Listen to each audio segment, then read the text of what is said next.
Good morning, students. Open page at 4. We were discussing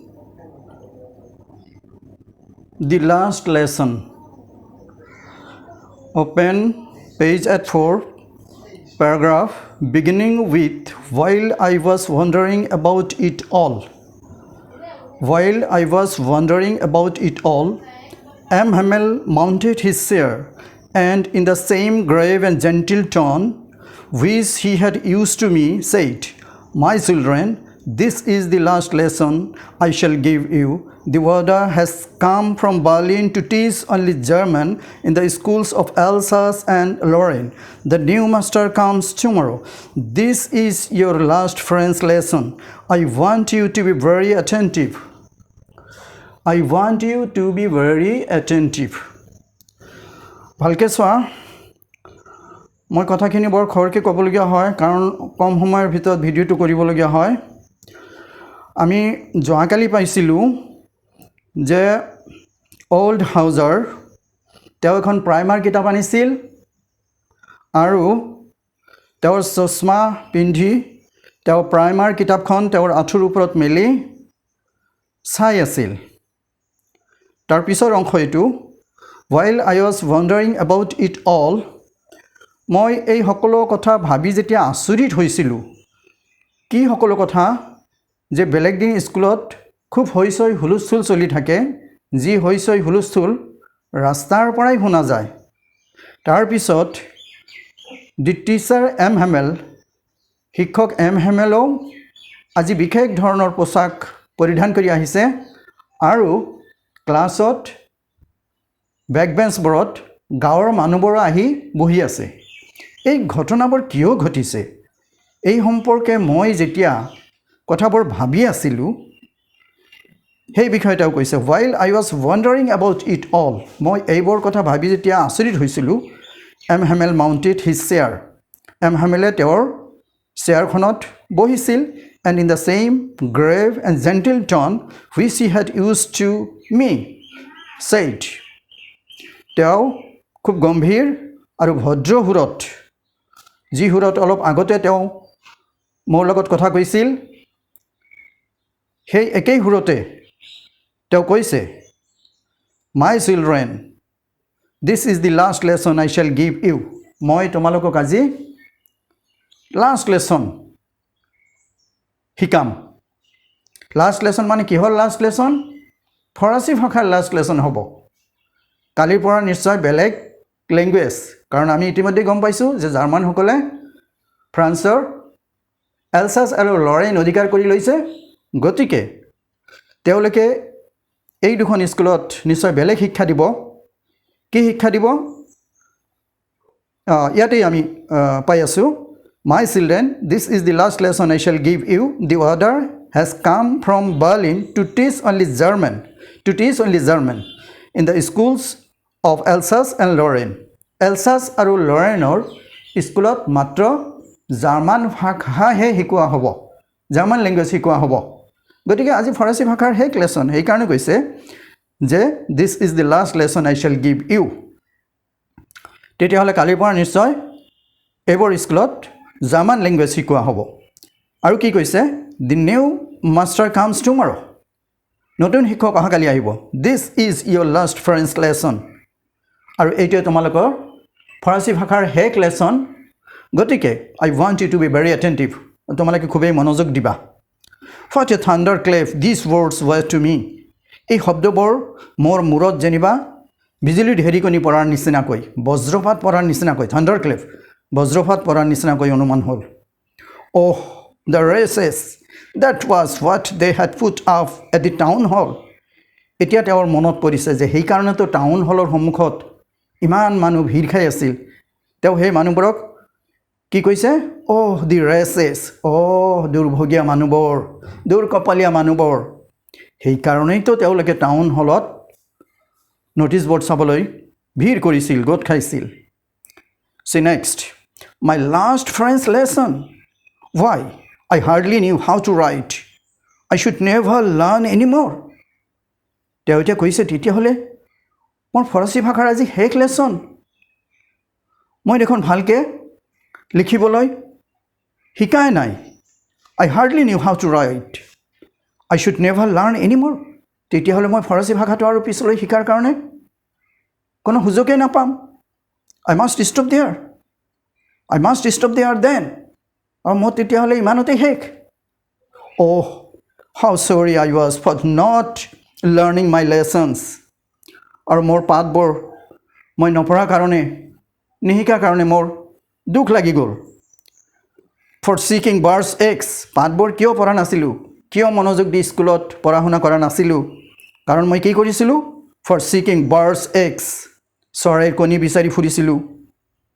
আৰু going sliding on the Sar, নাইবা সাৰ নদী, সাৰ এটা নদীৰ নাম, ইংলেণ্ডৰ নদীৰ নাম, নাইবা সাৰ নদীত মই নাও তৰিবলৈ গৈ সময় কটাইছিলোঁ। Sliding on the Sar. My books that had seemed such a nuisance a while ago, so heavy to carry, my grammar and my history of the saints were old friends now that I could not give up. যি কিতাপবোৰ তেওঁৰ কাৰণে অলপ সময় আগতেই মাত্ৰ আমনিদায়ক বস্তু বুলি অনুমান হৈছিল, নিউচেন্স, বিৰক্তিকৰ বস্তু, কিতাপ লগত লৈ ফুৰাটো, কেৰি কৰাটো, কিতাপ লৈ স্কুলত যোৱা, কিতাপ বিৰক্তিকৰ বস্তু যেন অনুমান হৈছিল, নিউচেন্স এ হোৱাইল এগো। আৰু কঢ়িয়াবলৈ বৰ যেনিবা গধুৰ অনুমান হৈছিল। যেতিয়া বিৰক্তিকৰ বস্তু হয় তেতিয়া অলপ ওজন হ'লেও বহুত গধুৰ যেন অনুমান হয়, তাকে কৈছে so heavy to carry, my grammar and my history of the saints, মোৰ গ্ৰামাৰ কিতাপ আৰু সাধু সন্যাসীৰ জীৱন চৰিত থকা বুৰঞ্জীৰ কিতাপবোৰ were old friends now that I could not give up. এতিয়া যি কিতাপবোৰ তেওঁৰ অলপ আগতে বোজা যেন অনুমান হৈছিল, আমনিদায়ক কষ্টদায়ক বস্তু যেন অনুমান হৈছিল, সেইবোৰ এতিয়া তেওঁৰ পুৰণি বন্ধুৰ নিচিনা অনুমান হৈছে। তেওঁৰ অন্তৰত এতিয়া অনুশোচনা আহিছে। তেওঁ কৈছে এইবোৰ মোৰ পুৰণা বন্ধু আৰু মই এইবোৰ এতিয়া I could not give up. মই এইবোৰ এতিয়া যেনিবা ত্যাগ কৰিব নোৱাৰিছোঁ। And M. Hamel too, the idea that he was going away, that I should never see him again, made me forget all about his ruler and how cranky he was. আৰু বেচাৰা শিক্ষক M হেমেলো যে গুচি যাব, that he was going away, আৰু মই যে তেওঁক আৰু কেতিয়াও পিছলৈ দেখা নাপাম, that I should never see him again, made me forget all about his ruler and how cranky he was. তেওঁৰ বেতডালৰ কথা, যি বেটেৰে শাস্তি দিছিল মই বা আমি শাস্তি পাইছিলোঁ, সেই বেতডালৰ কথা, আৰু তেওঁ যে বৰ খঙাল আছিল, খিংখিঙি আছিল, ক্ৰেংকি, এই সকলোবোৰ কথা মই এতিয়া পাহৰি গ'লোঁ। তেওঁৰ প্ৰতি মৰম, শ্ৰদ্ধা, সন্মানৰ ভাৱ উপজিছে। তেওঁ যদিও কঠোৰ আছিল, তেওঁৰ বেতডালৰ কথা আৰু তেওঁৰ সেই খঙাল স্বভাৱৰ কথা মই সকলো পাহৰি পেলাইছোঁ। Next, oh man, it was in honor of this last lesson that she had put on his fine Sunday clothes, and now I understood why the old men of the village were sitting there in the back of the room. Oh, এতিয়াহে বুজি পাইছোঁ যে বেচৰা শিক্ষকজন এই last লেছনৰ সন্মানাৰ্থে তেওঁ তেনেকুৱা বিশেষ dress, embroidery কৰা ড্ৰেছ পিন্ধি আহিছিল, যিবোৰ ড্ৰেছ সাধাৰণতে তেওঁ ইনস্পেকশ্যন ড্ৰেছ নাইবা প্ৰাইজ ড্ৰেছ বিশেষ দিনত পিন্ধি আহিছিল। আৰু ছানডে ক্লথছ, গীৰ্জাঘৰত যেতিয়া গৈছিল তেওঁ তেনেকুৱা বিশেষ কাপোৰ পিন্ধি গৈছিল। এতিয়াহে লিটিল ফ্লৰেন্স ছাত্ৰজনে অনুভৱ কৰিছে যে সেইকাৰণে শিক্ষকজনেও তেনেকুৱা বিশেষ ড্ৰেছ পিন্ধি আহিছিল। আৰু এতিয়াহে মই গম পাইছোঁ কিয় গাঁৱৰ বয়সীয়াল মানুহবোৰ বেক বেঞ্চবোৰত, শ্ৰেণীকোঠাৰ শেষৰ বেঞ্চবোৰত গাঁৱৰ মানুহবোৰ কিয় আজি আহি বহিছে, এতিয়াহে গম পালোঁ। It was because they were sorry too that they had not gone to school more. গাঁৱৰ মানুহবোৰ আহিছিল কাৰণ তেওঁলোকৰো দুখ লাগিছিল যে তেওঁলোকে তেওঁলোকৰ ল'ৰালি কালত যেনেকৈ স্কুলত গৈ লিখা পঢ়া কৰিব লাগিছিল তেনেকৈ লিখা পঢ়া কৰা নাছিল, আৰু সেইকাৰণে তেওঁলোকৰো দুখ লাগিছে। They were sorry too. সেইকাৰণে তেওঁলোকে আজি অনুতপ্ত হৈ পেলাই স্কুলত আহিছে। It was their way of thanking our master for his 40 years of faithful service. আৰু তেওঁলোকে এই শিক্ষকজনে এমহেমেলে 40 বছৰ এটো মনত ৰাখিবা তেওঁ কিমান বছৰ ইয়াতে কাম কৰিছিল 40 বছৰ 40 years গটিকে তেওঁ যে 40 বছৰ ইয়াতে কাম কৰিলে সেই শিক্ষকজনক ধন্যবাদ দিবলৈ এই গাঁৱৰ মানুহখিনি আজি আহি গট খাইছে and of showing their respect for the country that was theirs no more আৰু যি দুখন ডিস্ট্ৰিক্ট এলসাছ আৰু লৰেন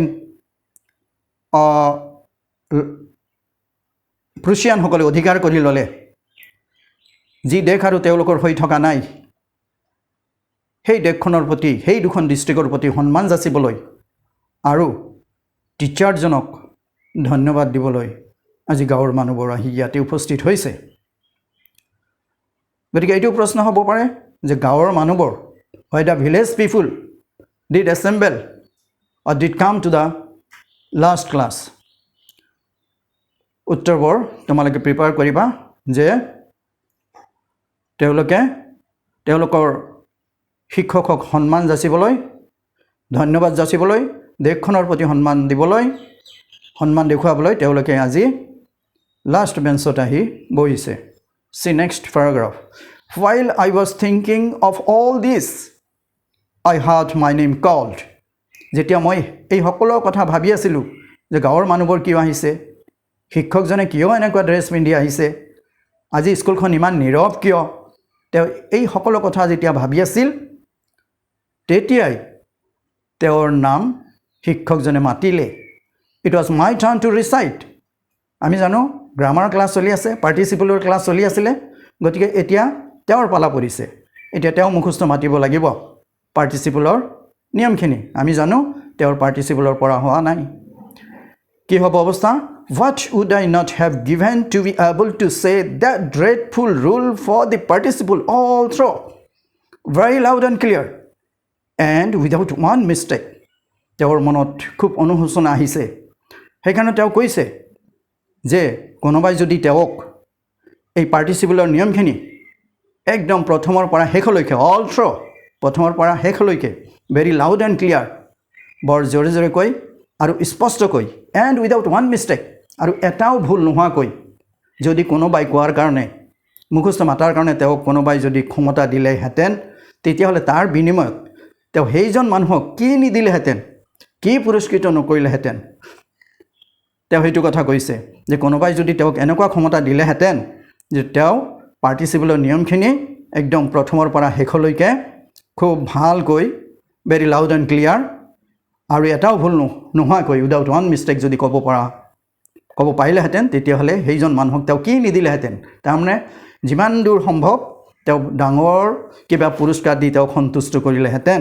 কিন্তু সেইটোতো সম্ভৱ নহয় we know that it is not possible এইটো সম্ভৱ নহয় but I got mixed up on the first words and stood there holding on to my desk my heart beating and not daring to look up তেওঁ পঢ়া ক'বলৈ আৰম্ভ কৰোতেই চেষ্টা কৰোতেই তেওঁ মিক্সড আপ হৈ গ'ল বিবুদ্ধি তেওঁ খেলিমেলি আহি গ'ল পঢ়া হোৱা নাই সেইকাৰণে তেওঁৰ খেলিমেলি আহি গ'ল পঢ়া ক'ব নোৱাৰিলে I got mixed up on the first words and stood there holding on to my desk আৰু ডেস্কত ধৰি পেলাই তেওঁ থিয় হৈ থাকিল my heart beating তেওঁৰ হাৰ্ট বিটিং আৰম্ভ হৈ গ'ল তেওঁৰ হিয়া তেওঁৰ অন্তৰ কঁপিবলৈ ধৰিলে and not daring to look up আৰু ওপৰ ফালে চোৱাৰ তেওঁৰ যিটো সাহস শিক্ষকৰ ফালে চোৱাৰ যিটো সাহস সেই সাহসখন তেওঁৰ নাইকিয়া হৈ গ'ল কাৰণ তেওঁৰ পঢ়া হোৱা নাই so the students let's stop today